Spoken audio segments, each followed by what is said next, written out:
many of whom have flexed onto other roles in the first part of the season. I think they're eager to get back up on stage and remind all of us how incredibly good they are on some of those hit scan heroes. Is that how you think this is going to, impact the league competitively? We're going to see like new meta. We're going to see new characters out there. How do you think overall this is really going to impact the league? Look, I'll never pretend to be an expert on the coaches are so much smarter on this stuff than I'll ever be. And so, but I do expect the biggest change is going to be with the 2-2-2 roll lock and force in Overwatch League. You're going to see some team compositions that we haven't really seen this season. And how do you think this is going to affect the fans' experience for the viewers watching at home? I think fans should be excited about it. This is a feature that obviously a lot of our community has talked about for a long time, and we know from conversations we have with fans that it's important to them that the experience that they see pro players having is the same as theirs on ladder and in ranked. And people watch Overwatch League because for a lot of them, they want to get better at Overwatch and they want to see what the new strategies are. And in this case, they'll actually have a chance to watch pros sort of test drive the feature a little bit before they really get their hands on it. Kind of going off of what you already said, how important is it for the Overwatch League fan base to understand that, we're not like traditional sports when it comes to the regular season. These type of things happen and the meta changes. How important is it for people to learn this? Yeah, look, Overwatch is a living, breathing game. And one of the most important skill sets that a team and their coaching staff and their general manager need to be thinking about is how do you build a team that is adaptable and flexible? And I think it's really important that the best teams continue to be teams that can thrive in a variety of strategies, a variety of team compositions. Even look at stage 3, right? The teams that have sort of adapted there, the teams that were able to start playing a little bit less D.Va, a little bit more Sombra, started to see more Pharah recently. Watching that innovation and adaptation has been really cool, and I think is what sets the best teams apart. One of the things that we haven't talked about very much, actually, that I'm really excited about in terms of what this means going forward, I think this is really going to help with player stability and longevity in the Overwatch League, where, like, if you look this year, one of the big issues that a lot of our pro players have had is they didn't know what was expected of them, right? You came into the season and you'd been a tracer specialist who could flex onto Widow or had learned a little bit of Sombra, but the season started and you got to learn Zarya, or you're supposed to learn to play Brigitte. Moving forward, having that certainty of you're a damage player, there's a set of heroes that you need to master. When we launch a new hero every time, it's really clear who on each team is supposed to learn that hero. I think that's really going to help with players' ability to prepare and their ability to always be at the top of their game. As we think about what does this mean going forward and some of the longer term benefits, I think that's one of the biggest ones. Right. Now, I would imagine for a lot of those players who've been stressing out about the current meta or the way the meta's been this year, this has got to be a sigh of relief for them. Could you buff Reaper? Tell Team 4, buff them. Just give them like one little slight buff, just something. Yeah, the almost always heals himself entirely on every shot didn't do it for you. It's no, he needs more. He needs more. I'm doing what I can, man. For all the Reaper mains out there. I'm sure they appreciate your asking. Yo, at least for 2-2-2, he's got a little bit more of a chance to get played. They're 2 damage heroes. One of them could be Reaper. Make it happen, teams. Make it happen. Well, John, thank you so much for spilling all the beans with us here today. Thanks for having me, Malik. Good talking with you. I'm excited about it, and I hope the Overwatch League fans are just as excited as I am, too.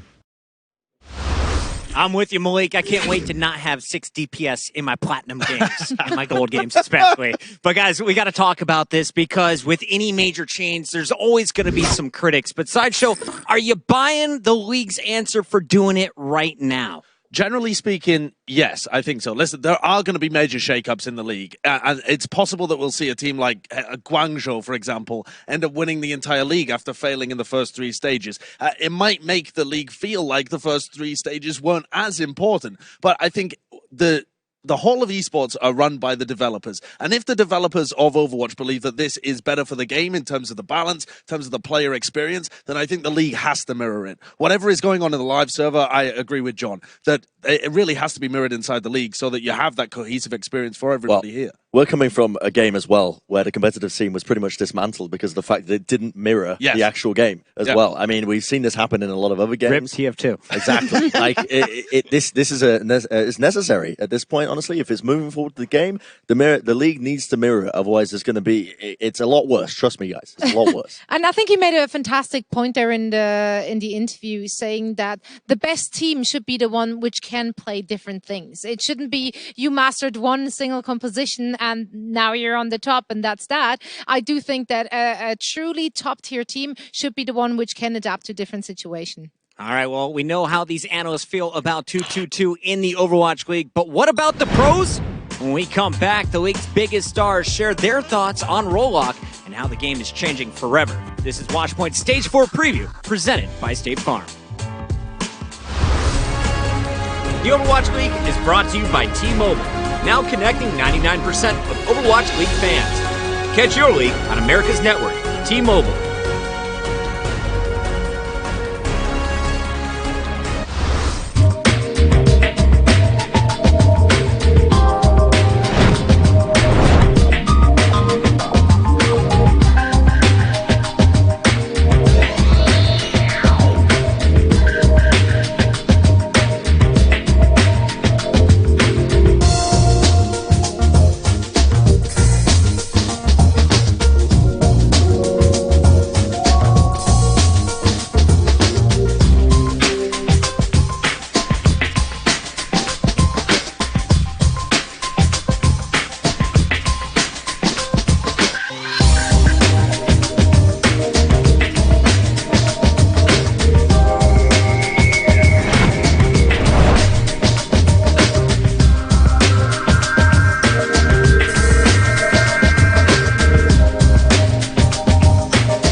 As we welcome the 2-2-2 Rollock to the Overwatch League, the biggest change we'll probably see is with hero usage. Here are your top used heroes so far this season. Those top 6 are your standard triple tank, triple support heroes, but we've also got some Sombra, Ana, Winston, and Mercy in the top 10 so far. But if we look at the heroes 10 through 20 in terms of usage this year, you'll see some very small percentages for some of our favorite Overwatch heroes.